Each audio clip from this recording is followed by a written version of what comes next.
The dust devil swirled across the barren stretch of land, carrying with it the scent of sage and desperation that marked the territory around Dustwater. Boone Hartley squinted against the afternoon sun, his weathered hand shading eyes that had seen too much blood and too little mercy. The town ahead looked like a scab on the earth's skin, brown buildings huddled together against the vastness of the frontier, their wooden facades bleached by years of unforgiving weather. He'd ridden hard from Utah, leaving behind a cattle outfit that asked too few questions and a past that asked too many. The leather of his saddle creaked as he shifted, the sound mixing with the steady clip of his mare's hooves on the packed dirt road. 3 days of riding had left him coated in trail dust, his throat parched despite the whiskey he'd rationed from his saddlebag. Dustwater wasn't much to look at, but it would do. A man could disappear here for a few weeks, earn some honest money, then drift south before winter set its teeth into the land. That was all Boone wanted, enough time for memories to fade and trackers to lose interest. The main street stretched before him like a question mark, lined with the usual suspects. A general store with windows hazed by alkali dust, a saloon already humming with afternoon drinkers, and a church that seemed to lean away from its sinful neighbor.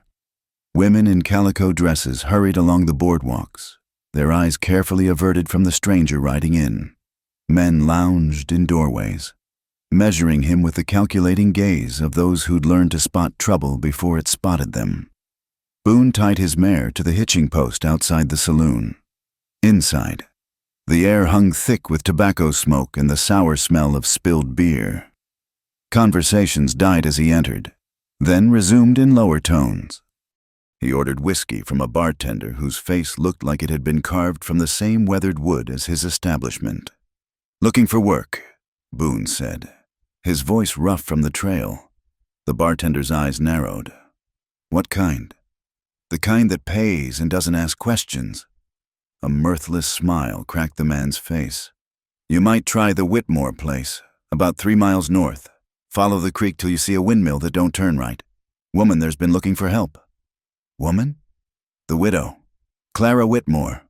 The bartender's voice dropped, and something flickered in his eyes. Fear, maybe, or superstition. Though most folks around here won't work for her, not after what happened to her husband. Boone tossed back his whiskey and left a coin on the bar. He'd worked for worse than widows, whatever their reputation.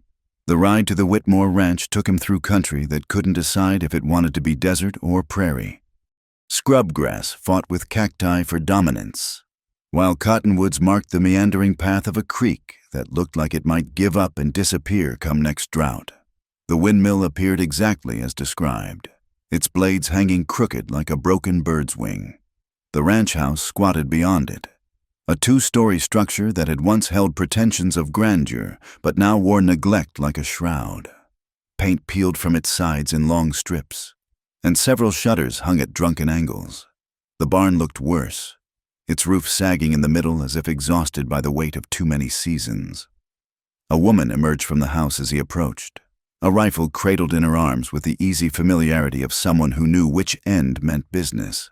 She was past 30, he guessed, with hair the color of prairie grass in autumn pulled back in a severe bun. Her dress had been mended too many times to count its original color, and her boots were men's, practical rather than pretty. "That's close enough," she called when he was still 20 yards out. Her voice carried the flat vowels of somewhere back east, softened by years of frontier living. Boone reined in his mare. "Ma'am, heard in town you might be looking for help." She studied him with eyes the color of creek water, not quite blue, not quite gray, but something in between that shifted with the light. "You heard right. Question is whether you're the kind of help I need or the kind I don't. I can work, fix fences, mend roofs, tend livestock. I'm not looking for trouble, just wages. Nobody's ever just looking for trouble. It finds them anyway." She lowered the rifle slightly but kept it ready. "You got a name? Boone Hartley. Where from?" "Most recently, Utah. Before that," he shrugged, "here and there." She seemed to consider this, her gaze taking in his worn clothes, the colt on his hip. the hard-earned lines around his eyes. Whatever she saw must have satisfied her, because she finally lowered the rifle completely. $1 a day, plus meals and a place to sleep. The barn's got a room in the back, roof doesn't leak much. Work starts at dawn, ends when it's done. No drinking on the property, no trouble with the law. And you mind your own business about anything you might hear in town. Sounds fair. Then we have an agreement. Mr. Hartley. I'm Clara Whitmore, though I expect you already knew that. She turned back toward the house. Supper's at sunset. The pump's by the barn if you want to wash up. And Mr. Hartley? She paused without looking back. Whatever they told you in town about my husband, forget it. The dead deserve their peace. Boone watched her disappear into the house, her back straight as a fence post despite whatever weight she carried. He'd known plenty of people with secrets, being one himself. In his experience, the ones who warned you not to dig were usually standing on the shallowest graves. The barn room proved to be exactly as advertised. 4 walls, a roof that mostly held, and a cot that had seen better decades. But it was clean, private, and came with no questions. Boone unsaddled his mare, rubbed her down, and found hay that wasn't too moldy. His few possessions fit easily on a shelf: spare shirt, ammunition, a Bible he'd carried for years but rarely opened, and a wanted poster with his younger face staring back, creased from folding and faded from time, but still worth $500 to the right person. As the sun began its descent toward the mountains, painting the sky the color of spilled blood, Boone washed the trail dust from his face and hands. The water was cold enough to shock him alert, reminding him that autumn was dying and winter would soon stake its claim on the land. He made his way to the house at the appointed time, knocking on the kitchen door like a proper hand rather than entering uninvited. Clara opened it, having traded her rifle for an apron that did nothing to soften the wariness in her eyes. "Sit," she said, indicating a table scarred by years of use. "Hope you like beans and biscuits. It's what there is." The meal passed in silence, broken only by the scrape of spoons against tin plates and the pop of wood in the stove. Boone had eaten with chatterers and eaten with mutes, and he'd learned to match his mood to theirs. Clara Whitmore clearly fell into the latter category, at least for now. She ate like someone who'd learned that food was fuel rather than pleasure, mechanical and efficient. But her eyes never stopped moving, from the window to the door to him and back again, like a deer at a waterhole waiting for wolves. "I'll start with the fence along the creek tomorrow," Boone said when the silence grew too thick. "Notice some posts down on my ride-in." She nodded. "The spring floods took them. Haven't had the strength to reset them proper." A pause. "You'll find tools in the barn. Most are older than sin, but they still work if you treat them right. I'm good with old tools." Something that might have been a smile ghosted across her face. "I imagine you are, Mr. Hartley." After supper, she handed him a lantern. "Breakfast is at first light. I don't wait for stragglers." Back in his barn room, Boone sat on the cot and pulled off his boots. Through the single window, he could see the house, a yellow glow marking the kitchen where Clara Whitmore was presumably washing dishes alone. The night sounds of the frontier began their chorus: coyotes in the distance, the creek murmuring its secrets, wind rattling through the broken windmill blades.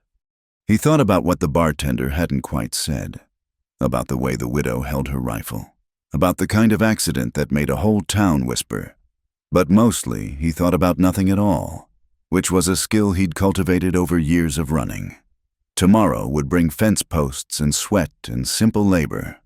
After that, more of the same until he'd earned enough to point his horse south. It was a good plan.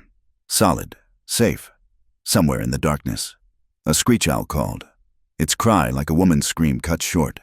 Boone blew out his lantern and lay back on the cot, one hand resting on the colt beside him, out of habit. Through thin walls, he heard his mare shift and settle, heard the wind testing the barn's resolve, heard the great empty silence of the frontier pressing in from all sides.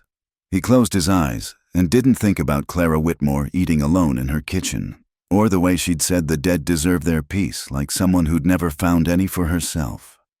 He was just passing through. Whatever ghosts haunted this place, they weren't his to wrestle. But sleep, when it finally came, brought dreams of creek water eyes and the sound of a woman crying somewhere just out of reach, while the broken windmill turned and turned in a wind that wasn't there. 2 weeks passed in the rhythm of honest labor. Boone's hands, already calloused from years of rough living, found familiar comfort in the weight of hammer and post-hole digger. The fence along the creek grew straight and true under his care, each post driven deep enough to withstand the next flood's fury. Clara Whitmore kept her distance, appearing only at meal times with food and few words. But something shifted the evening she set his plate in the kitchen instead of handing it through the door. "Might as well eat inside," she said, not meeting his eyes. "Nights are getting cold." Boone hesitated at the threshold. Eating in the barn had suited him fine. Less chance for conversation, less chance for complications. But the wind carried the bite of coming winter, and the kitchen's warmth beckoned like a siren's call.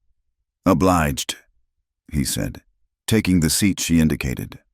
The kitchen was sparse but clean, everything in its place like a fortress against chaos. A sampler on the wall read, "The Lord Provides," in careful cross-stitch, though the frame hung slightly crooked. Clara sat across from him, her own plate barely touched. "Storm coming," Boone ventured, having learned that weather was safe territory with most folks. Clara glanced toward the window, where clouds piled like dirty wool against the horizon. "The barn roof ready for it?"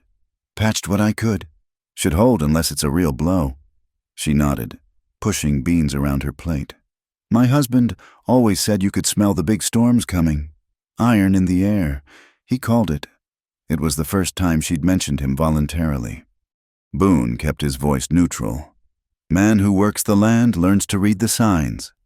Samuel never learned much about the land, just how to take from it. The words came out bitter as alkaline water, and she seemed surprised by them. "I shouldn't speak ill of the dead. Sometimes the dead earn it." Clara looked at him then, really looked, and Boone saw something flicker in those creek water eyes. Recognition, maybe, of one damaged soul to another. "You've known men like that?" "A few." "And did they meet their appointed ends?" The question hung between them like a challenge. Boone took a slow drink of water. "Most men meet the end they've been courting, one way or another." Clara stood abruptly, gathering plates though they'd barely finished eating. "You'd best get to the barn. Storm will be here within the hour." Boone recognized a dismissal when he heard one, but as he reached the door, she spoke again. "Mr. Hartley? The root cellar's sounder than the barn if the wind gets bad." "Doors on the north side of the house." The storm announced itself with a wall of dust that turned day to dusk in minutes. Boone had seen plenty of dust storms in his travels, but this one had teeth. The wind shrieked like a chorus of the damned, driving grit through every crack in the barn walls. His mare whinnied nervously, and he spent precious minutes calming her, tying extra lead ropes to keep her steady. The barn groaned and swayed, boards popping like rifle shots. Through the window, he glimpsed the house disappearing behind a curtain of flying earth. Then came a crack loud enough to wake the dead, and part of the roof peeled back like God's own hand had grabbed it. Boone grabbed his saddlebags and fought his way outside, the wind trying to tear him from the earth with every step. He couldn't see 5 feet ahead, navigating by memory and instinct toward where the root cellar should be. Grit filled his mouth, nose, eyes, turning the world into a stinging darkness. His hand found the cellar door just as a figure loomed out of the storm. Clara, her hair wild and free from its usual bun, motioning frantically. Together they wrenched open the heavy door and tumbled down the steps, pulling it shut against the wind's fury. The sudden quiet was almost painful. They sat on the packed earth floor, gasping, spitting dust. A single lantern cast dancing shadows on shelves lined with preserves and root vegetables. Clara's dress was torn at the shoulder, her face streaked with dirt and what might have been tears. "Are you hurt?" Boone asked when he could speak. She shook her head, then seemed to realize her hair hung loose around her shoulders. She reached up self-consciously to gather it, And that's when Boone saw them, scars along her upper arm. Old but deep, the kind that came from human hands rather than honest accidents. Clara followed his gaze and quickly pulled her sleeve down. "The storm won't last long," she said, voice steady despite her shivering. "These blow through fast." Boone shrugged out of his coat and offered it. She hesitated, then accepted, wrapping it around herself like armor. They sat in silence, listening to the wind rage overhead. The cellar was small, forcing them closer than they'd been since he'd arrived. He could smell her fierce sweat mixed with lavender soap, could see the pulse jumping in her throat. "Samuel used to lock me down here," she said suddenly, staring at the lamp flame. "During his rages, said it was for my own good, to keep me from provoking him worse." Boone said nothing, having learned that sometimes people needed to lance old wounds without help. The night he died, there was a storm like this. He was drunk, angrier than usual about money, about the ranch failing, about me failing to give him sons. Her voice was flat, detached, like she was reading from someone else's diary. "He came at me with a strap, but I'd left the cellar door open behind him. When he lunged, I stepped aside. Simple as that. Man makes his own luck," Boone said quietly. "The fall broke his neck. I sat with him 3 hours before I went for help, making sure." She looked at him then, chin raised as if expecting judgment. "Does that shock you, Mr. Hartley? I've seen worse things done for worse reasons." "Have you now?" Something shifted in her expression. Curiosity replacing defensiveness. "You're not just a drifting ranch hand, are you? We're all running from something, or toward something." She pulled his coat tighter. "Though I can't imagine what anyone would run toward out here. Nothing but wind and dust and disappointed dreams." The storm's howl was weakening, its fury spent. Clara stood, brushing dirt from her skirts with shaking hands. "We should check the damage while there's still light." They emerged into a world transformed. The air hung thick with settling dust, turning the sunset into a bloody smear. The barn roof gaped like a wounded mouth, and debris littered the yard. Pieces of fence, tumbleweeds the size of wagons, someone's washing from miles away wrapped around the broken windmill. Clara surveyed the damage with the weary acceptance of someone who'd weathered too many storms. "Well, Mr. Hartley, looks like I'll be needing your help a while longer, if you're willing." "I said I'd fix what needed fixing." She turned to him, dust still caught in her eyelashes like tiny stars. "Some things can't be fixed, just patched over and lived with." That night, Clara invited him to sleep on the kitchen floor rather than the compromised barn. Boone spread his bedroll by the stove, listening to her moving overhead, boards creaking with each step. He thought about those scars, about 3 hours sitting with a dead man to be sure, about the way she'd stood in the storm calling him to safety. He'd known killers, men who took life for money, for pleasure, for convenience. Clara Whitmore wasn't that. She was something else, something forged by necessity and tempered by survival. In the morning, he'd start repairs on the barn, shore up what the storm had torn away. But lying there in the dark, he wondered what it would take to repair the damage he couldn't see, the kind that left scars deeper than skin. Somewhere in the house, a door closed softly, then silence, broken only by the settling bones of the old structure and the whisper of wind through broken places. Boone closed his eyes and didn't think about how Clara's hair had looked in the lamplight, wild and free, or how she'd shivered against him in the cellar's close darkness. He was just here to work, to earn his pay and move on. Whatever else stirred in the space between them, that was just another storm to weather, another fence to mend, another thing to leave behind when the time came to ride south. But when sleep finally took him, he dreamed of creek-water eyes filled with unshed tears and gentle hands marked by old violence, reaching through dust and darkness toward something that might have been salvation, or might have been another kind of falling altogether. The days following the storm settled into a new rhythm, while Boone worked to repair the barn roof. Clara often appeared with water or coffee, lingering to watch him work. Their conversations grew longer, spreading like spilled honey from talk of weather and repairs to books she'd read back east, places he'd seen in his wanderings, small jokes that surprised them both with laughter. One morning, Clara emerged from the house carrying something wrapped in oilcloth. "Thought you should learn to handle this proper," she said, unwrapping her rifle. "Country like this, everyone should know how to shoot." Boone raised an eyebrow. "I know which end the bullets come from." "Your Colt's fine for close work, but what if you need to drop a coyote at 50 yards, or—" She paused. "Other troubles that might come calling from a distance." They set up targets against a hillside, old cans and bottles that caught the morning light. Clara handled the rifle with easy familiarity, showing him how she'd modified the stock to fit her smaller frame. "Samuel taught me to shoot," she said, sighting down the barrel. "Only useful thing he ever did."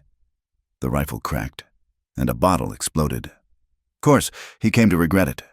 Boone took the rifle, feeling its weight. "You always talk about him like that, like he was a curse. What else was he? Another shot, another shattered target, married me for my father's land, then drank away every cent we had. Beat me when the wells went dry, beat me when it rained too much, beat me just for the practice of it sometimes. Why'd you stay?" Clara lowered the rifle, looking at him with something between pity and amazement. "You ever been married, Mr. Hartley?" "No." "Then you don't understand. When a woman says, 'I do,' she might as well be saying, 'I'm yours to do with as you please.' Law says so, preacher says so, whole world says so. Where was I going to run? Back to family that already washed their hands of me? To town where everyone would say I got what I deserved for leaving my husband?" She thrust the rifle back at him, angry now. "Take your shot." Boone aimed and fired, clipping the edge of a can. Clara adjusted his stance, her hands brief and impersonal on his arms. "Don't muscle it. Let the rifle do the work." His next shot was better, the one after that dead center. They worked through a box of ammunition as the sun climbed, until Boone could hit what he aimed at more often than not. When they finally stopped, Clara's anger had faded, replaced by something softer. "You're a quick study," she said. "Good teacher." She flushed slightly, busying herself with cleaning the rifle. "We should head back. I've got bread rising." As they walked, Boone noticed Clara stumble slightly, catching herself against a fence post. "You all right?" "Just tired. Haven't been sleeping well." She straightened, but he could see the exhaustion in the slump of her shoulders, the shadows under her eyes. That evening, Clara's tiredness showed more clearly. She nearly dropped a pot of stew, her hands shaking with fever. When Boone reached out to steady her, her skin burned hot through the thin fabric of her sleeve. "You're sick," he said. "I'm fine."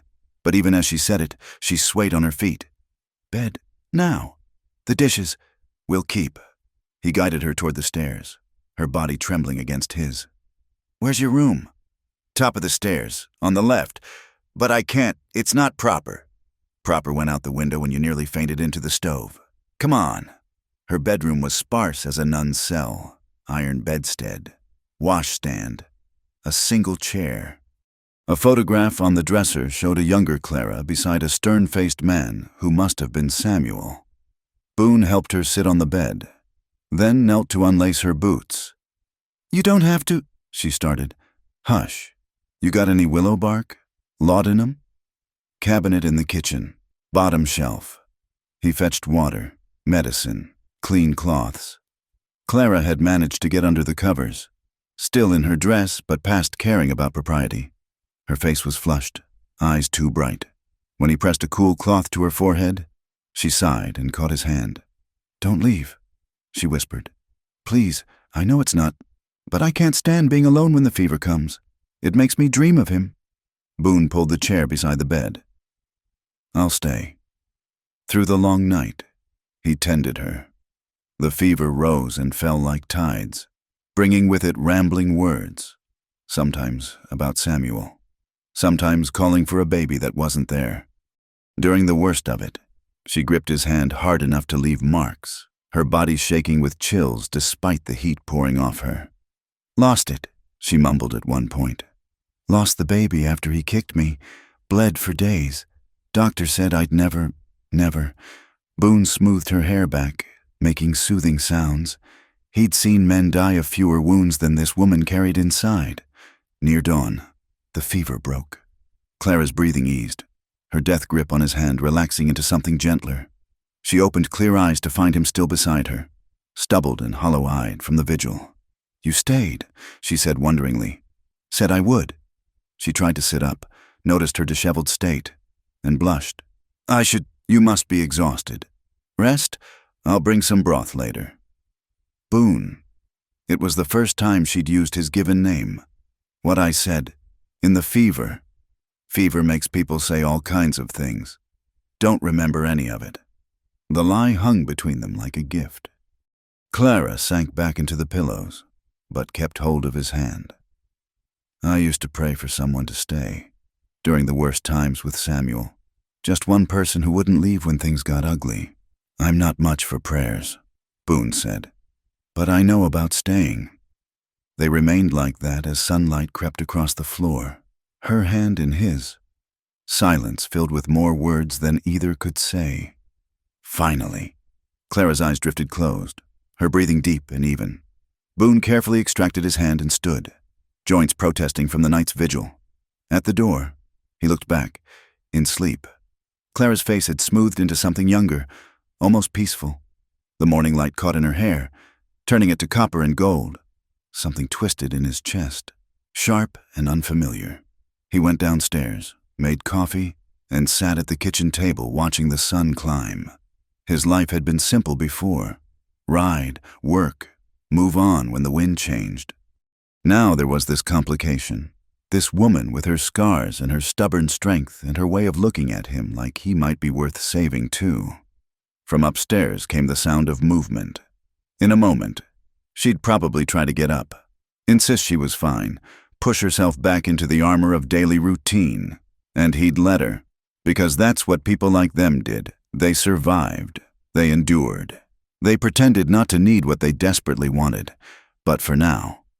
Boone sat with his coffee and admitted to himself what he'd been denying since that night in the storm cellar.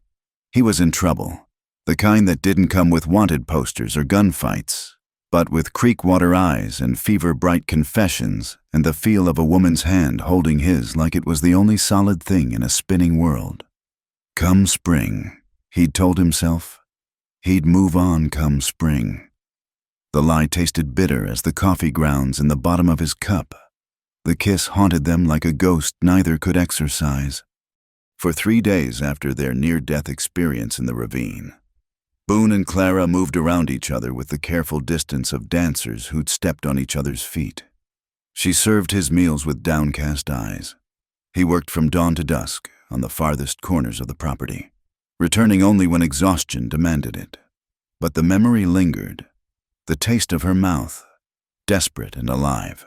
The way her fingers had clutched at his shirt like he was the only solid thing in a crumbling world. On the 4th day, whispers from town shattered their uneasy truce. Boone had ridden in for supplies, and the moment he entered the general store, conversation stuttered to a halt. The proprietor, a nervous man named Hutchins, served him with unusual haste. "Best finish your business quick," Hutchins muttered, glancing toward the door. "Stranger came through yesterday asking questions.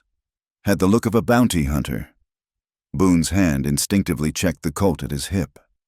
Asking about what? About newcomers. About men working the ranches. Showed a picture around. Hutchins wouldn't meet his eyes. "Might want to tell Mrs. Whitmore you're moving on. For her sake as much as yours." Boone left with his supplies and a cold knot in his stomach. 5 months he'd been here, too long for a man with paper on him. He'd grown careless, let comfort dull his edges. When he returned to the ranch, Clara was hanging wash, the wind molding her dress against her body. She turned at his approach, and he saw she already knew. News traveled fast in small places. "There's talk in town," she said simply. "I'll leave tonight. After dark." "Where will you go?" "South, Mexico, maybe. Far enough that—" "That what? That you can forget?" Her voice cracked. "Is it that easy for you?" Nothing about this is easy. Clara abandoned the washing, moving close enough that he could see the pulse beating in her throat. Then stay. Fight for something instead of running from it. You don't know what you're asking. The man I was... I don't care about the man you were. Her hands fisted in her skirts. I care about the man who held me through fever, who saved me from that ravine, who looks at me like... She stopped, color flooding her cheeks. Like what? Like I'm not broken. Like I'm not just Samuel Whitmore's crazy widow who might have pushed her husband to his death. Clara, no, let me finish. She raised her chin, that stubborn tilt he'd come to recognize. I've spent 3 years in this house like it's my prison, afraid of shadows, afraid of judgment, afraid of living. Then you came, and for the first time since, I could breathe again. Don't you see? I'm already dead here without you.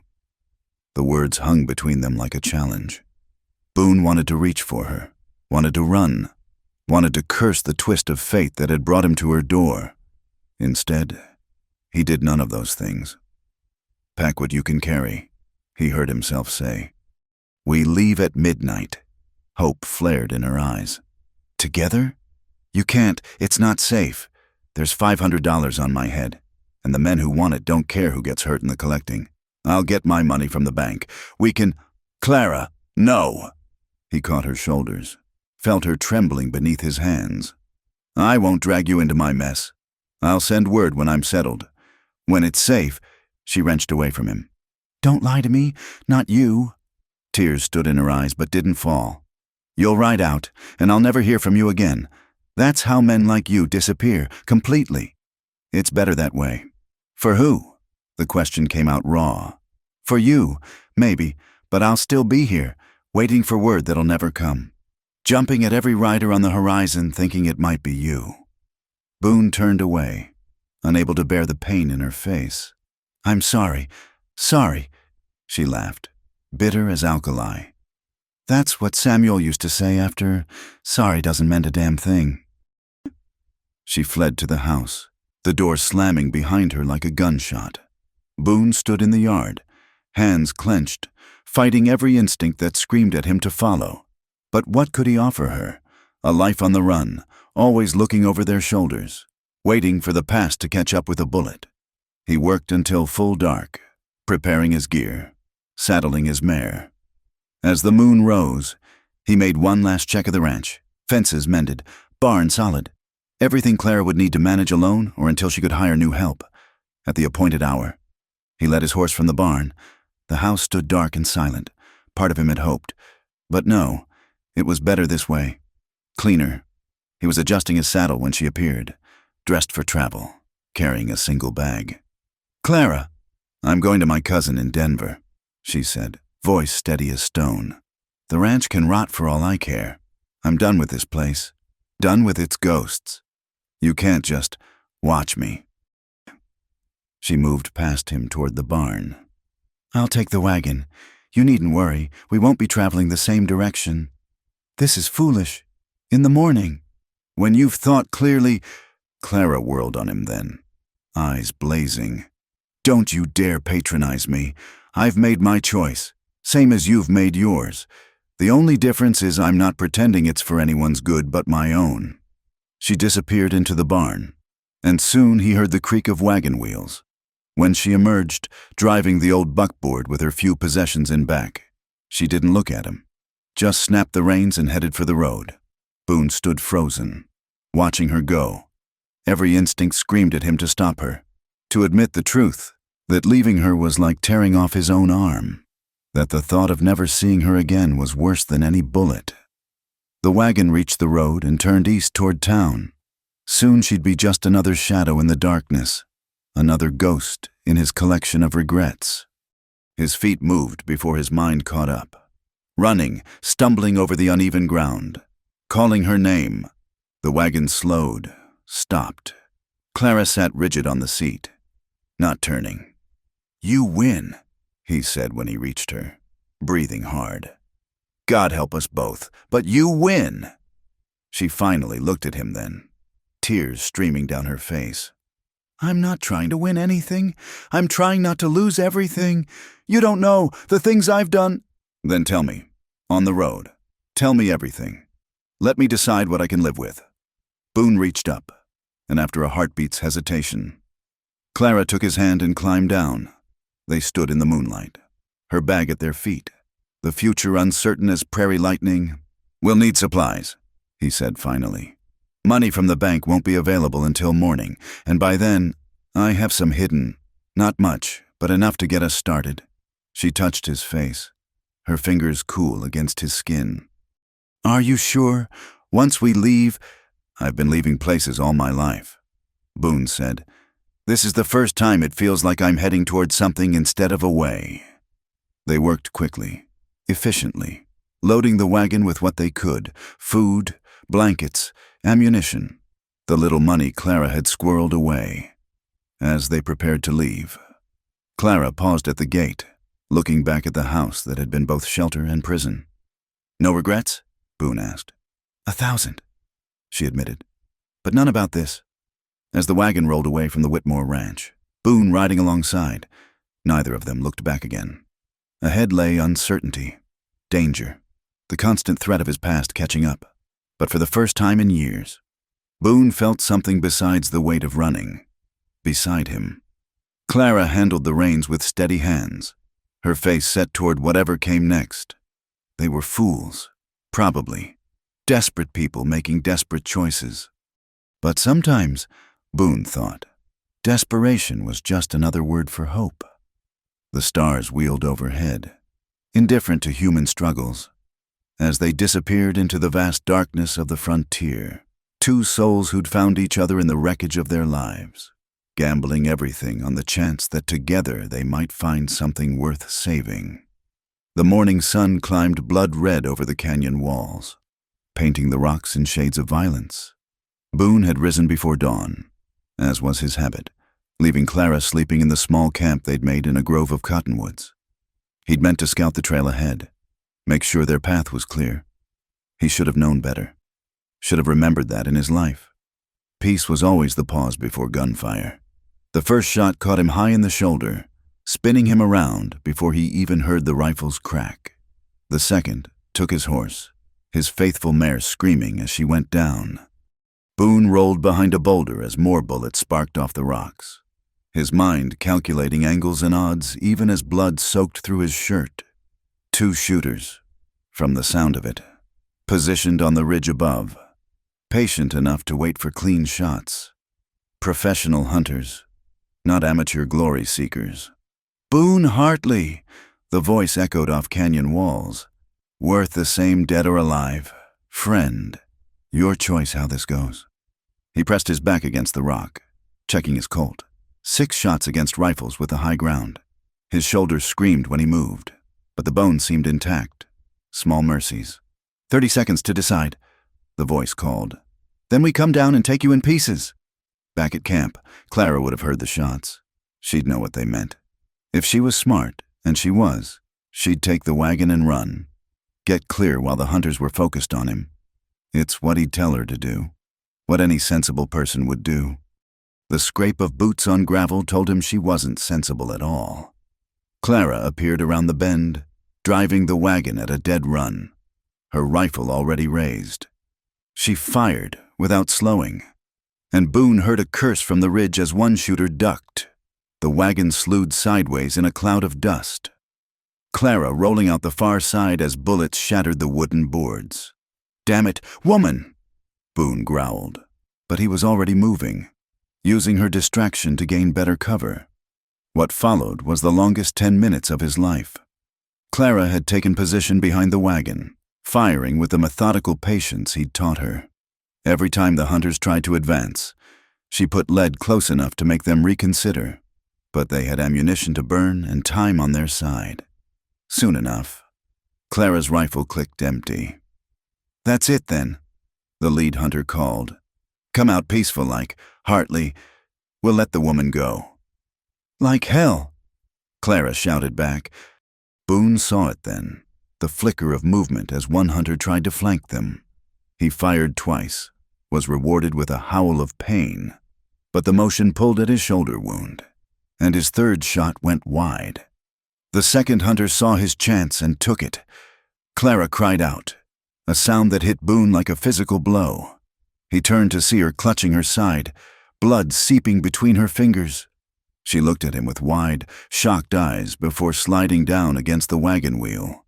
Something went cold and calm in Boone's mind. The pain in his shoulder disappeared. The world narrowed to gun sights and trigger pull. He came out of cover like vengeance itself, Colt speaking its brutal language. The wounded hunter tried to raise his rifle and took a bullet in the chest for his trouble. The second man, caught reloading, fumbled for his sidearm. Boone shot him twice, center mass, then kicked the gun away from his twitching fingers. But victory tasted like ashes.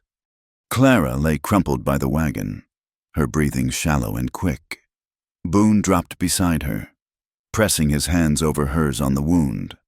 "Let me see. It's not so bad," she gasped. But her face was white as alkali dust. The bullet had caught her low in the side, maybe through and through. Survivable, if infection didn't set in. If she didn't bleed out first. If a dozen other things went right that rarely did in this hard country. "Why?" he asked, tearing strips from his shirt to bind the wound. "Why didn't you run?" "Same reason. You didn't leave me, at the ranch." She tried to smile, managed only a grimace. "Besides, I'm a terrible shot with moving targets." Boone got her into the wagon bed, cushioned as best he could with their blankets. His shoulders shrieked protest at every movement, but he ignored it. One of the hunter's horses had survived, and he tied it to the wagon before climbing onto the driver's seat. "Where?" Clara asked from behind him. "Doctor." "Town. Somewhere." He stopped, forced himself to think past the panic. Dustwater was closest, but going back meant questions, maybe jail for them both. The next settlement was Silver Creek, 40 miles through hard country. "Silver Creek," Clara said, reading his hesitation. "I can make it." Boone snapped the reins, and the wagon lurched forward. Behind them, the hunters' bodies lay cooling in the morning sun. Buzzards already circling. He should feel something about that. Guilt, satisfaction. Something, but all he felt was Clara's blood on his hands and the terrible certainty that he'd failed her. The miles ground by in a haze of dust and pain. Clara drifted in and out of consciousness, sometimes calling his name, sometimes murmuring about roses that needed watering, a baby that needed feeding. Each time she went quiet, Boone's heart stopped until he heard her breathe again. The sun climbed to its zenith, beating down mercilessly. Boone's shoulder had gone from burning to numb, which worried him more than the pain. Black spots danced at the edges of his vision, but he held tight to consciousness through sheer will. "Boone," Clara's voice, thin but clear. "Save your strength. Need to tell you something. Tell me in Silver Creek. Tell me over dinner at the hotel while the doctor complains about patching up fools. In case I don't, you will." He wouldn't let her finish that thought. Couldn't. "I'm not sorry," she said anyway. "Not for any of it. Want you to know that." Boone's hands tightened on the reins until his knuckles went white. "You're going to be fine. Liar." But there was fondness in it. "Always knew you were too good at telling people what they need to hear." The wagon hit a rut, and Clara gasped. When Boone glanced back, fresh blood had soaked through the makeshift bandages. Too much blood. Too fast. 20 miles to Silver Creek. Might as well be 1,000. "Talk to me," Clara said. "Tell me about Mexico. Where we'll go." So Boone talked. He painted pictures with words of coastal towns where the sea met the desert, of mountains purple with distance, of plazas filled with music and light. He told her about villages where no one asked about the past, where they could disappear into new lives, new names. "Garden," Clara murmured. "Want a garden, roses and tomatoes." "Big garden, biggest in the valley. Neighbors'll come from miles around just to see Clara Hartley's roses." She went quiet at that, and for a moment Boone thought, but then she spoke, so soft he almost missed it. "Clara Hartley, I like the sound of that. Soon as you're healed up, find a preacher in Silver Creek. Make it proper. Boone, yeah? Pull over. We can't stop. Only 10 more miles. Please. Something in her voice made him obey. He eased the wagon to a halt in the shade of a massive boulder. When he climbed back to her, Clara's eyes were bright with tears and something else, a terrible clarity. Not going to make it to town, she said. Don't talk like that. Listen. She caught his hand with surprising strength. Need you to hear this. These months, they were worth everything, worth all the years before. Want you to know, you gave me that. Clara, let me see the sky. Please, don't want to die looking at wagon boards. Boone lifted her carefully, cradling her against his chest. She weighed nothing. This woman who'd been strong enough to remake his world. Her blood mixed with his where their wounds pressed together. There, she sighed, looking up at the endless blue. That's better. Can see forever. Stay with me. His voice broke. Clara, please, I don't know how to do this without you. Sure you do. You're the strongest man I know. Her hand found his face. Just promise you won't go back to running. Find that place with the roses. Live there for both of us. We'll find it together. But Clara was already looking past him, seeing something beyond the sky. Not so lonely anymore. She whispered. Her hand fell away from his face. The light in her creek-water eyes dimmed and went out, leaving them staring at nothing. Boone held her as the sun moved across the sky, held her until his wounded shoulder locked up and his tears ran dry. Held her because letting go meant accepting a world that no longer contained Clara Whitmore, who'd loved him despite everything, who died trying to save a man most would say wasn't worth saving. When twilight came, he finally stirred. There was a shovel in the wagon, and despite the screaming protest of his shoulder, he dug her grave deep in the red earth, wrapped her in the best blanket they had, the one she'd been saving for their new life. Said words over her that he half remembered from his mother's Bible, words about valleys and shadows and fearing no evil. He marked the spot with stones, knowing wind and time would scatter them, knowing he'd never find this place again. But for now, it was enough. Boone climbed back onto the wagon seat as stars began to pierce the darkening sky. Silver Creek lay ahead, and beyond that, what? Mexico still. Maybe that garden she'd wanted, or maybe just another stretch of running, another name, another nowhere town. But not tonight. Tonight, he'd drive through the darkness bleeding and alone, carrying the memory of creek-water eyes and the weight of a promise he didn't know how to keep. Behind him, the desert began its nighttime chorus, coyotes and owl calls and the whisper of wind through stone, and somewhere in that vast emptiness, Clara Whitmore slept beneath the stars she'd wanted to see, finally free of all her lonely years. The fever dreams came in waves, washing over Boone like flash floods in the desert. Sometimes he was back in the canyon, Clara's blood hot on his hands. Sometimes he was digging her grave while she stood beside him, asking why he was burying her roses. Sometimes she was alive in his arms, whispering his name, and he'd wake to find only empty air and the smell of carbolic acid. Easy, friend. You're safe now. The voice belonged to a woman, though not the one he wanted. Boone forced his eyes open, blinking against lamplight. A plain room materialized, clean sheets, whitewashed walls, a crucifix hanging crooked above the bed. Where? Doc Morrison's place in Silver Creek. You've been here 3 days. The woman adjusted his bandages with practiced hands. She was perhaps 50, with steel-gray hair and kind eyes that had seen too much. You barely made it. Lost enough blood to kill most men twice over. Memory crashed back. The ambush, the desperate flight, Clara dying in his arms beneath the endless sky. Boone turned his face to the wall. Your wife? The woman asked gently. He didn't correct her. What did it matter now? I'm sorry. She finished with the bandages. When you're stronger, Sheriff Daniels will want to speak with you. About the 2 men found shot in Skeleton Canyon. About the woman's grave nearby. Boone said nothing. Let them arrest him. Let them hang him. Without Clara, one ending was as good as another. But when Sheriff Daniels came that afternoon, a weathered man who moved like he'd spent more time in the saddle than out of it, he didn't bring shackles. Found wanted posters in their saddlebags, Daniels said, settling into the bedside chair.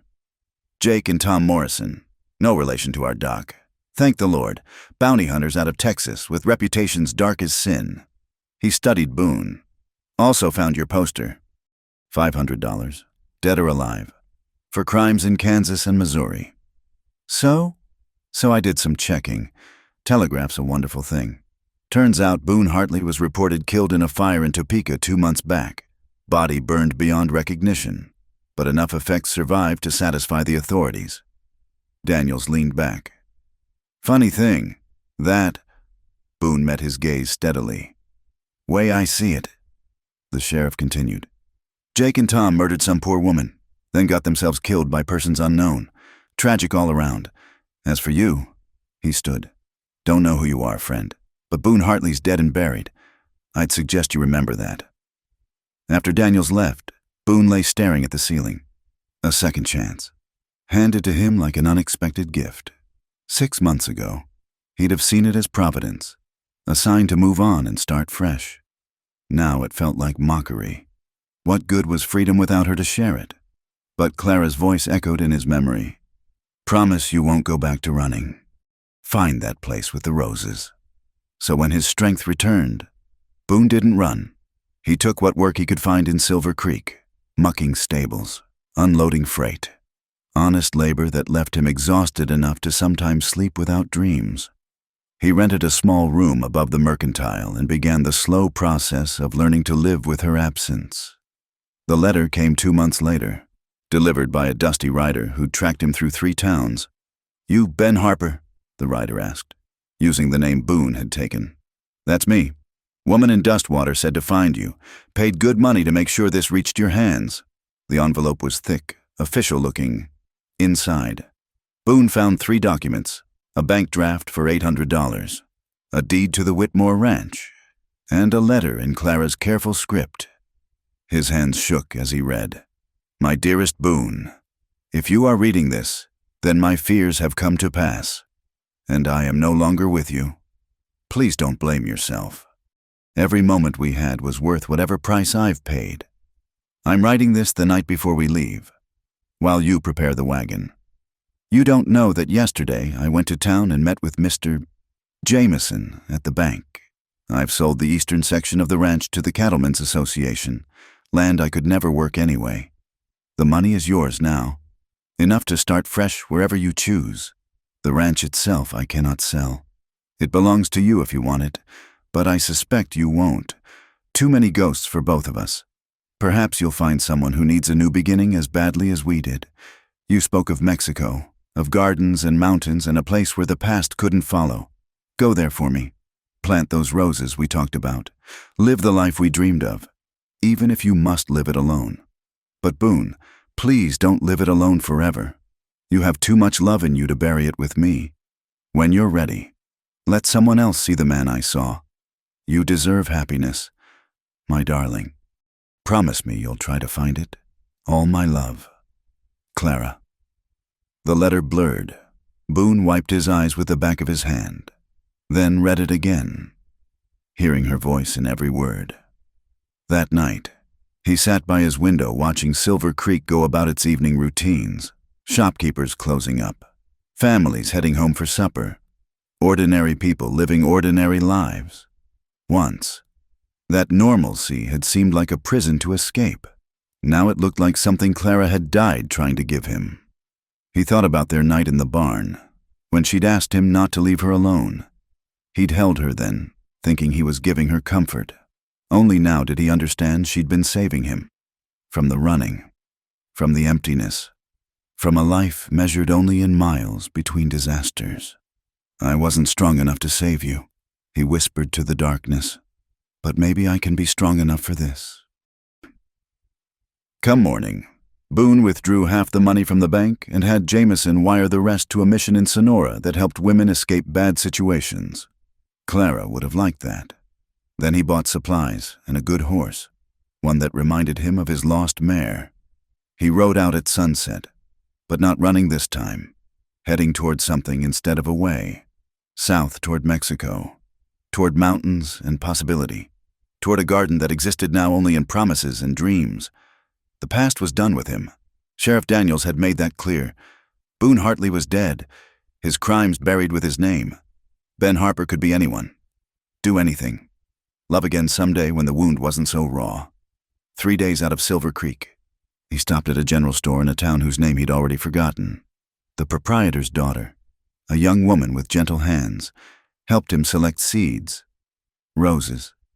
Yes, but also tomatoes and corn and flowers he didn't recognize. Starting a garden? She asked. Something like that. Gardens are hopeful things, she said, wrapping his purchases in brown paper. Take patience and faith, but they give back more than you put in. That's what I'm counting on. As he rode on, the seeds tucked safe in his saddlebags, Boone thought about Clara's hands in the earth, about things growing where before there'd been only emptiness. The ache in his chest hadn't lessened, might never fully fade, but alongside grief, something else took root, fragile as a seedling, stubborn as prairie grass. Not hope, exactly. Not yet, but the possibility of hope, which for now was enough. The road stretched ahead, winding toward distant mountains. Somewhere beyond them lay a place where roses might bloom in foreign soil, where a man could build a life worth living. He would find it. For her. Plant that garden she'd wanted. Learn to be the man she'd believed he could become. And when the roses finally bloomed, he'd cut the most beautiful one and hold it to the sky, letting the petals catch the wind, so wherever Clara was, she'd know he'd kept his promise. For now, though, he simply rode, not running but moving forward, carrying her memory like seeds in his heart, waiting for the right soil to plant them in. The sun set behind him, painting the sky in shades of rose and gold, and Boone Harper rode toward tomorrow with the ghost of love as his only companion. The sound of spurs on wooden planking announced Sheriff Daniels before his shadow fell across the doorway. Boone looked up from the harness he was mending, already knowing what those footsteps meant. 3 weeks since the canyon. 3 weeks of waiting for this moment. Ben Harper, Daniels said, using the name Boone had taken. Need you to come with me. Boone set down his tools carefully. Through the stable's open doors, he could see 2 deputies positioned on the street, hands resting casual on their gun butts. No point in running. Never had been. Really? Clara? He asked. Doc Morrison's been tending her. She's alive, if that's what you're asking. Daniel's weathered face gave nothing away. Whether she stays that way might depend on how cooperative you are. The walk to the sheriff's office felt longer than any trail Boone had ridden. Townspeople stopped to stare, whispers trailing in their wake like dust. News of the canyon shooting had spread, growing wilder with each telling. Some versions had him killing 5 men. Others painted Clara as a gun-toting outlaw queen. The office was cramped, smelling of old coffee and leather. Daniels waved him to a chair, then settled behind his desk with a folder thick with papers. Got interesting news from the telegraph lines. Daniels began. Seems Boone Hartley died in that Topeka fire, just like I said. But before that, he was quite a character. Rode with the Garrison gang for 2 years, suspected in 8 robberies across Kansas and Missouri. Sheriff, I'm not finished. Daniels pulled out a photograph, grainy but recognizable. Boone's younger face stared back, caught in a moment of wild grief. This was taken after the Garrison gang robbed the Farmers Bank in Lawrence. During the escape, a deputy named William Harper was killed, left a wife and infant son. Boone closed his eyes. He could still smell the gunpowder, hear the deputy's surprised gasp as the bullet found him.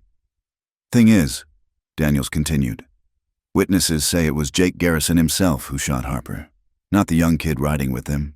But when a lawman dies, everyone involved hangs the same. He set the photograph aside. Unless, of course, that kid died in a fire in Topeka. What do you want? Justice, Mr. Harper, or the closest thing to it this territory allows. Daniels leaned forward. The Morrison brothers were scum. No loss there. But they came here hunting a bounty, legal-like. You killed them defending yourself and Mrs. Whitmore. That's clear enough. But it raises questions I need answered. Ask them. Are you Boone Hartley? The lie came automatically. No, he died in Topeka. And Ben Harper. Any relation to the dead deputy? My father's name was William. Seemed fitting to carry it on. Daniels nodded slowly. And your relationship with Mrs. Whitmore? I worked her ranch. We grew close. Close enough to run off together in the middle of the night. She wanted a new life. So did I. Truth, as far as it went. And now, Boone met his gaze. Now I wanted to live. Whatever that takes. Daniels was quiet for a long moment, fingers drumming on the desk. Finally, he stood. Doc Morrison could use help with the nursing. Man with your experience might know something about treating gunshot wounds. It took Boone a moment to understand. You're letting me go? Ben Harper's not wanted for anything, just a drifter who defended a woman from bounty hunters. Daniels opened the door. But understand this. I've got my eye on you. One hint of trouble. One whisper you're not who you claim. And I'll personally put the rope around your neck. Clear? Clear! The walk to Doc Morrison's felt like emerging from deep water. Boone's legs shook with each step, but he forced himself steady. Clara needed him strong. Doc Morrison proved to be a thin man with gentle hands and tired eyes. He led Boone to a back room without comment, though his expression suggested Daniels had already filled him in. Clara lay still as death on the narrow bed, her skin gray as old snow. Bandages wrapped her middle, spotted with blood despite their freshness. Her breathing came shallow and quick, each inhale a visible effort. Bullet went through clean, Morrison said quietly. Missed the vital organs, far as I can tell. But she lost too much blood, and infection setting in. Fever's been climbing steady. What can I do? Talk to her. Sometimes they need a reason to fight. Morrison handed him a cloth and basin. Keep her cool. I'll check back in an hour. Alone with her, Boone sank into the bedside chair. She looked smaller than he remembered, fragile as a bird. He wet the cloth and touched it to her burning forehead. Hey, he whispered. It's me. I'm here. No response. He hadn't expected one, but he kept talking anyway, voice low and steady. Told her about Sheriff Daniels, about the new name that honored a man he'd helped kill. Told her about the town, the people who'd stared, the way morning light fell through Morrison's windows. You were right, he said, about not running. Turns out staying is harder, but maybe that's the point. Hours passed. Morrison came and went, changing bandages, spooning willow bark tea between Clara's cracked lips. Boone never left the chair, talking until his throat went raw, then sitting in silence with her hand in his. Near dawn, Clara stirred. Her eyelids fluttered, and for a moment, those creek-water eyes found his. Boone, barely a whisper. I'm here. Thought I dreamed you. No dream. You're safe. We're in Silver Creek. She tried to speak again, but the effort exhausted her. Her eyes closed, though her fingers tightened weakly on his. Rest, he said. I'm not going anywhere. This time, he meant it. The fever broke on the third day, leaving Clara weak but lucid. She woke to find Boone exactly where she'd left him, stubbled and hollow-eyed but present. You look terrible, she managed. You look beautiful. Liar. But she smiled, the first real smile since the canyon. Are they? The hunters are dead. Sheriff knows who I was, but he's willing to let it lie. Ben Harper's got no paper on him. Ben Harper. She tested the name. I suppose I'm Mrs. Harper now. If you'll have me. Her free hand found his face. I followed you into gunfire. I think that question's answered.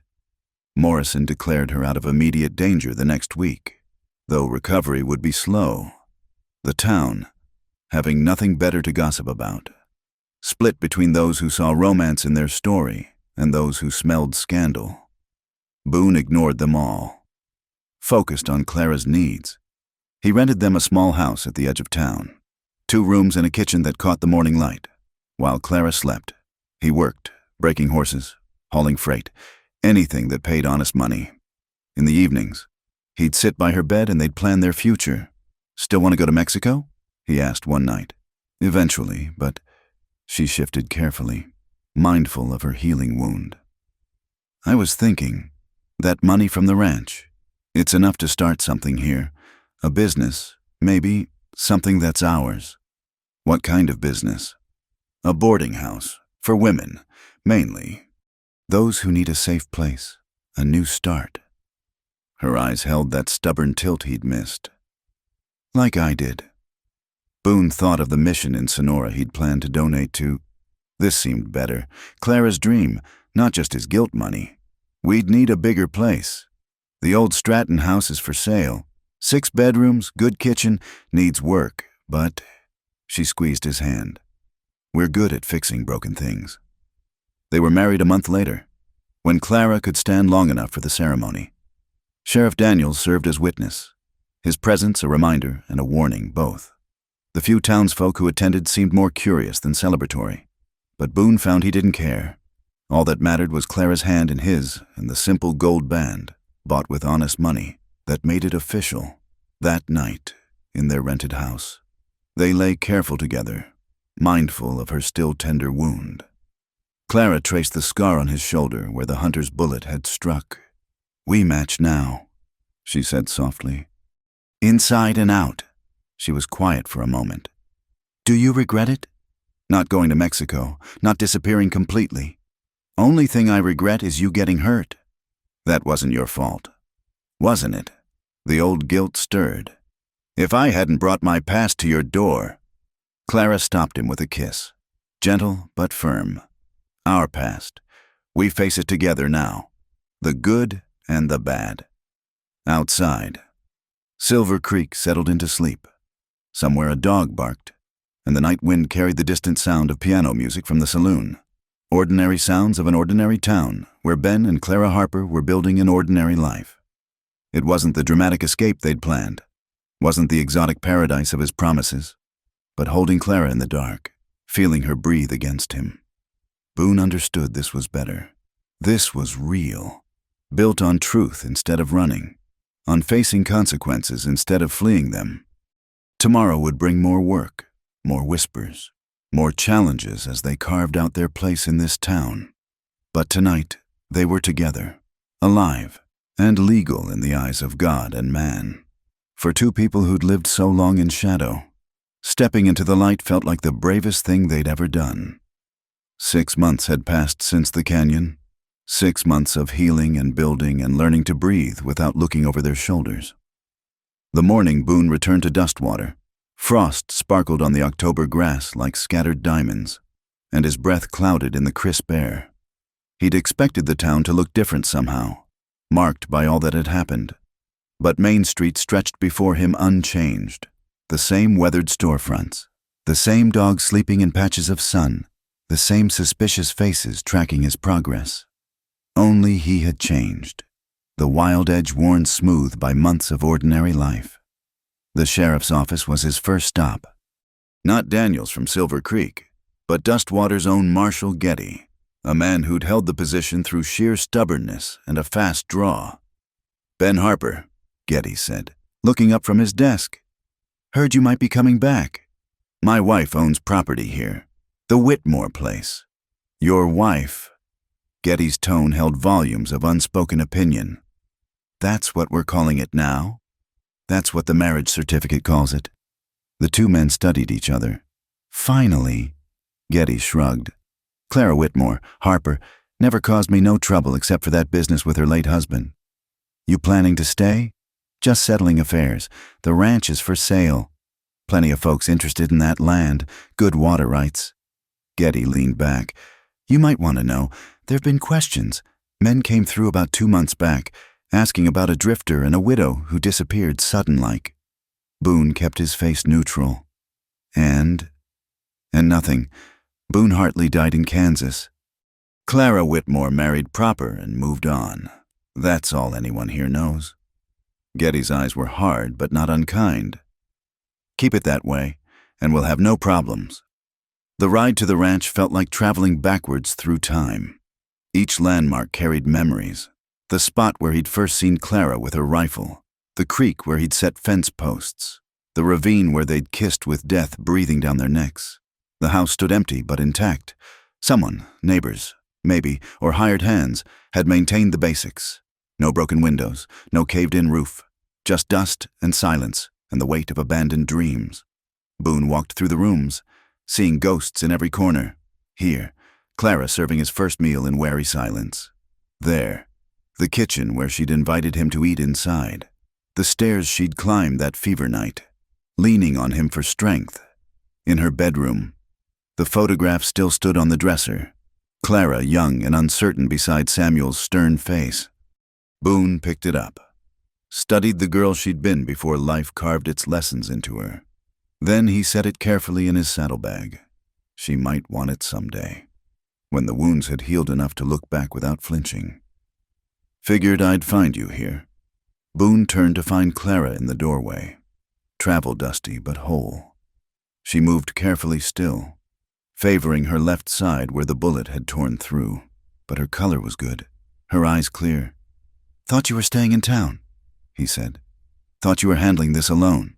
She moved into the room, taking in the sparse furnishings, the faded curtains. "But then I realized, we don't do alone anymore, do we?" "No, we don't." They went through the house together, Clara directing what to keep, what to leave. Mostly she chose to leave it all. Furniture bought with unhappiness, dishes that had seen too many silent meals, linens that remembered the wrong man's touch. "Fresh start means fresh," she said, closing the last cupboard. Let the new owners make their own memories. In the barn where Boone had slept those first weeks, they found his old cot, the Bible he'd left on the shelf. Clara picked it up, ran her fingers over the worn cover. "Ever read this?" "My mother did. Used to quote it at me when I was young." He took it from her, felt the familiar weight. "Haven't opened it in years. Maybe you should. Might find something worth keeping." They spent the night in town at the hotel, their presence causing the predictable stir. But by morning, when they met with Jameson at the bank to finalize the sale, the whispers had faded to mere curiosity. Money talked louder than scandal in frontier towns, and the Harper boarding house in Silver Creek had already earned a reputation for fair dealing. $5,000 for the property, as agreed, Jameson said, sliding papers across his desk. "The Cattlemen's Association is eager to expand their holdings." Clara signed with steady hands, though Boone saw the tremor she tried to hide.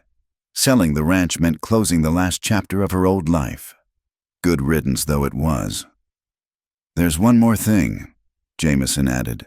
"Personal effects from the house, things that were your husband's." He produced a small box. Inside were Samuel's watch, a few papers, and a leather journal Boone recognized as the type men used for keeping accounts.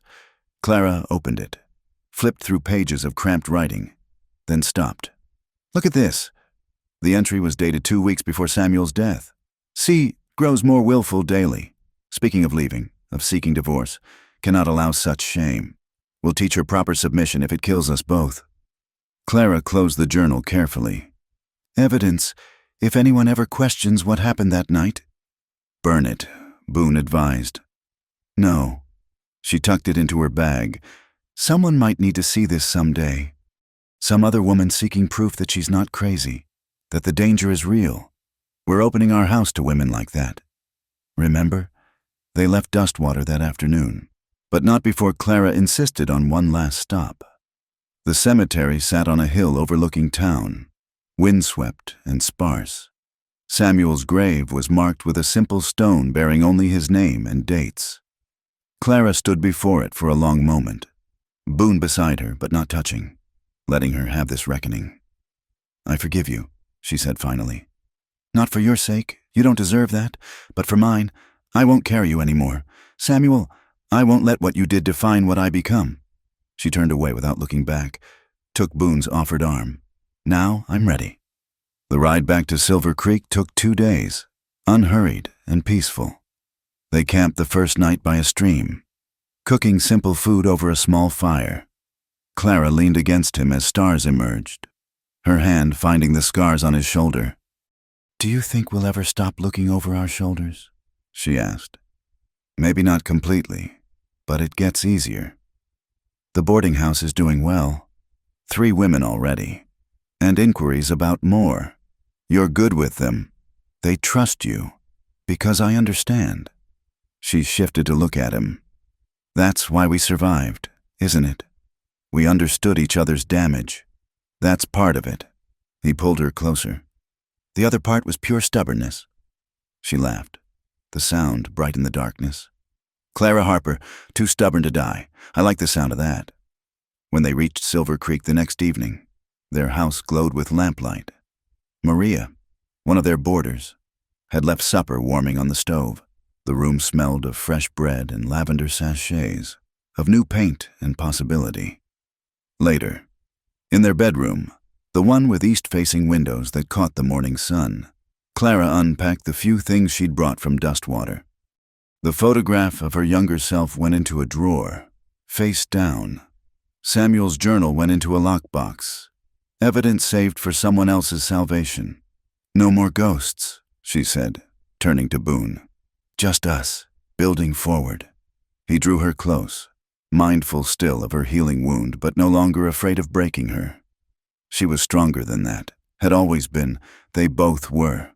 "I love you," he said, words that still came hard but needed saying. "I know," she smiled against his chest. "You came back for me. You stayed. That's better than words." Outside their window, Silver Creek settled into evening routines. Somewhere in the house, women who'd fled their own Samuels were finding peace, building their own new starts. Tomorrow would bring more stories, more healing, more quiet victories over the past. But tonight was theirs. Boone held Clara as moonlight painted silver squares on the floor, thinking of all the miles that had brought them here. The running, the fighting, the dying and rising again. Every scar had been worth it for this woman in his arms, this honest life, this future neither had dared imagine. "No more sleeping alone," Clara whispered, echoing words from what felt like a lifetime ago. "Never again," he promised, and in the peaceful darkness of their earned happiness, he meant it. The wild years were done. What lay ahead was something harder and better, a life built on truth and trust and the daily choice to stay. Ben and Clara Harper, ordinary citizens of Silver Creek, proof that sometimes the best ending was a new beginning. In the garden behind their house, the roses Clara had planted were taking root, waiting for spring to bloom. Like everything in their life now, they would require patience, care, and faith in tomorrow. But Boone had learned those lessons well, taught by a woman who'd refused to let him run from the only thing worth staying for, the chance to love and be loved in return, honest and whole, until the last sunset faded from the western sky. Thank you, dear listeners, for joining us around the Wild West Campfire for this tale of love, loss, and redemption.